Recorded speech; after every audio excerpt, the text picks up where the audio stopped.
안녕하세요. 오늘은 영어 문법 출부정사의 부사적 용법에 대한 강의를 시작해 보도록 하겠습니다. 우선 강의 순서인데요. 스텝 1에서는 부사적 용법과 부사의 개념에 대해 배워보도록 하고요. 스텝 2와 스텝 3를 통해 부사적 용법 안에 목적, 감정의 원인, 그리고 결과에 대해 다루어 보도록 하겠습니다. 그리고 마지막 스텝 4에서는 실전 문제를 풀어보도록 할게요. 출부정사의 부사적 용법에 대해 배워보기 전에 우리는 부사란 무엇인지 먼저 짚고 넘어가야 할 것 같아요. 부사란 동사, 형용사, 부사 등을 꾸며주는 역할을 한다라고 쓰여져 있는데요. 이거 말이 조금 어려운 것 같아요. 선생님은 학원 학생들한테 수업을 할 때 부사란 피자를 시켰을 때 피클 같은 거야. 있어도 그만 없어도 그만인데 있으면 조금 더 맛을 풍부하고 다채롭게 해주는 거, 이렇게 설명하거든요. 부사란 문장 안에서 있으면 조금 더 문장을 예쁘고 다채롭게 만들어주지만 없어도 큰 문제가 없는 아이가 부사입니다. 그래서 부사의 쓰임 한번 넘어가 보실까요? 첫 번째로 동사를 꾸며주는 친구입니다. He runs fast. 그가 달리는데 어떻게 달리냐면요. 빠르게 달려요 라고 해서 달리는 것에 대한 조금 더 설명을 해주네. 그리고 부사란 두 번째로 형용사를 꾸며주는데요. I am very smart 라고 하는 문장이 있다고 한번 해볼게요. 나는 똑똑한데요. 어떻게 똑똑하냐면요. 매우 똑똑해요. 즉 똑똑한에 대한 설명을 해준다. 조금 더 부연 설명을 할 뿐 문장에는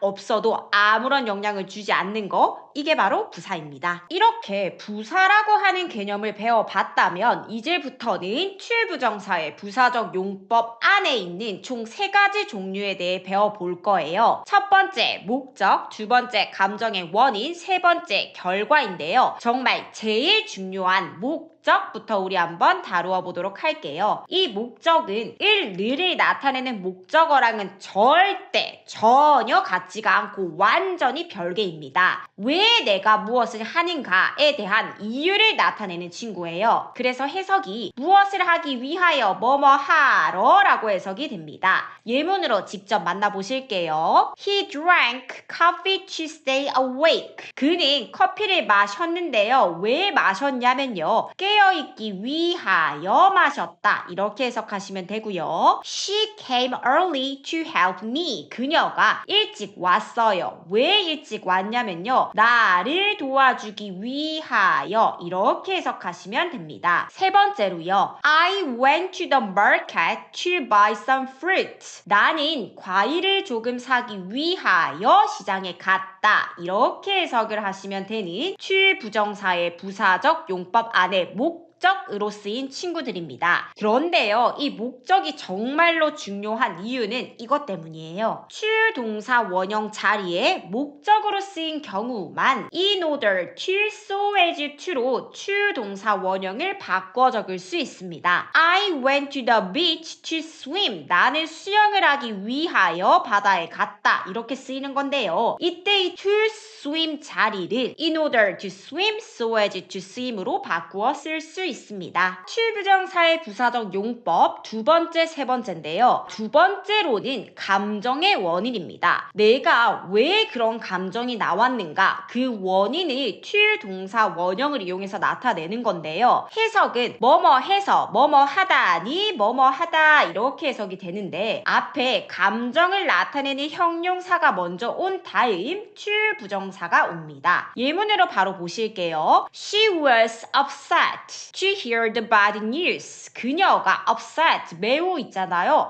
화가 났었대요. 왜 화가 났냐면요. 나쁜 소식을 들었기 때문에 화가 났다. 이렇게 해석하시면 됩니다. 두 번째 예문입니다. We are happy to get a letter from you. 우리가 매우 이번에는 행복하대요. 행복한 이유가 뭘까요? 라고 했더니 너로부터 편지를 받았기 때문입니다. 세 번째 예문 한번 보실게요. They are excited. 그들이 매우 신이 났는데 왜 또 신이 났냐면요. To go on a picnic tomorrow. 내일 소풍을 갈 생각에 신이 났대요. 그렇기 때문에 upset, 화난, happy, 행복한, excited, 신이 난, 흥미로운 이런 감정을 나타내는 형용사 뒤에 to 부정사를 써서 감정의 원인이구나 라고 생각하시면 됩니다. 그리고 to 부정사의 또 다른 용법 하나 보시고 갈 건데요. to 부정사의 용법 중 결과에 해당하는 친구입니다. 이 결과는 무엇을 해서 뭐뭐 합니다 라고 해석이 됩니다. She grew up to be a writer. 그녀가 grew up 자랐어요. 그래서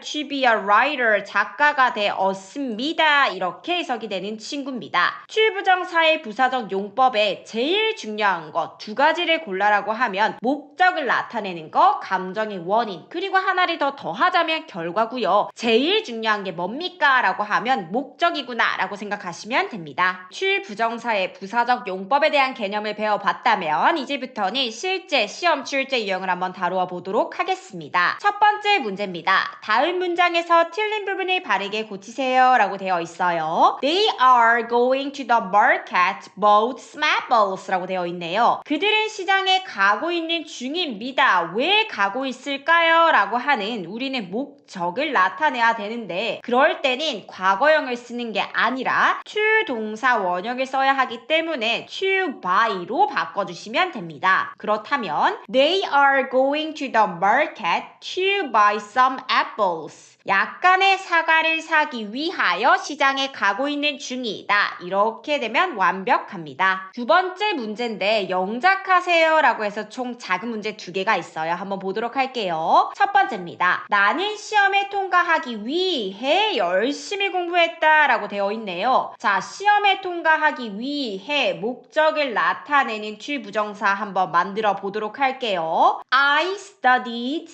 hard to pass the exam. 나는 열심히 공부했다. 시험에 통과하기 위해서 이렇게 적으시면 되고요. 두 번째 마지막 문제입니다. 너는 상을 타서 기쁘다. 기쁜 감정의 원인을 나타냅니다. 그래서 너는 기뻐요. You are happy. 왜 기쁘냐면요. 상을 탔기 때문에 to win the prize. You are happy to win the prize. 이렇게 쓰면 완벽하게 to 부정사의 부사적 용법 끝이 납니다. 지금까지 들어주셔서 정말 감사합니다.